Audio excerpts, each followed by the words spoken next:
secara akidah, ruqyah itu gimana sih?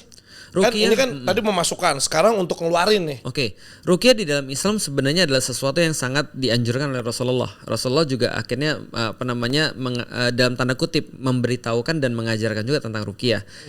Dan bahkan mengajarkan ruqyah mandiri juga kepada orang-orang, yaitu dengan menggunakan Al-Quran misalnya. Oh, sendiri kan, mandiri itu maksudnya. Oke. Dengan niat untuk meruqyah gitu kan ya. Jadi artinya kata ruqyah ini berkaitan dengan bagaimana cara kita menjaga kesehatan mental tubuh kita, misalnya dengan dibacaan Al-Quran. Jadi contoh misalnya kayak gini ya, ada orang taruhlah misalnya kesurupan, maka kita harus tahu dulu bahwa kesurupan itu ada 3 kan ya.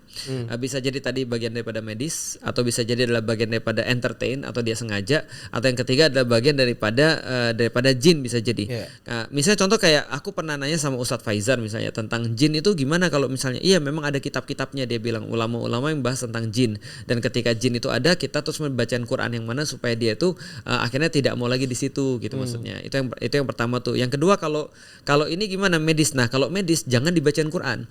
Kadang-kadang ada orang misalnya sudah problemnya itu sudah pada medis, dia masih maksain dibacaan Quran. Boleh aja, boleh nggak? Boleh aja sih, cuma tidak menyembuhkan. Contoh misalnya kayak gini ya.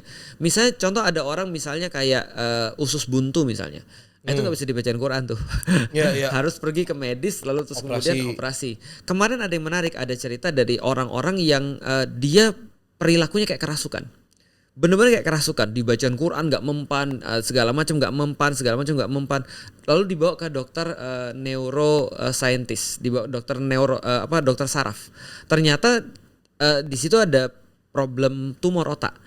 Ternyata itu memang murni masalah medis, dan ketika tumornya sudah diangkat maka normal jadi perilakunya atau berangsur-angsur menjadi normal. Berarti memang bisa jadi ada bagian itu kan tadi kan halusinasi, delusi dan segala macam itu adalah bagian daripada otak. Nah, kalau entertainment itu lebih mudah lagi. Makanya kemarin ada cerita kan kalau ada orang yang kerasukan di tengah jalan, coba dites dulu, dikasih itu misalnya. Kalau misalnya nggak mau, kalau saya nggak mau berarti dia entertain.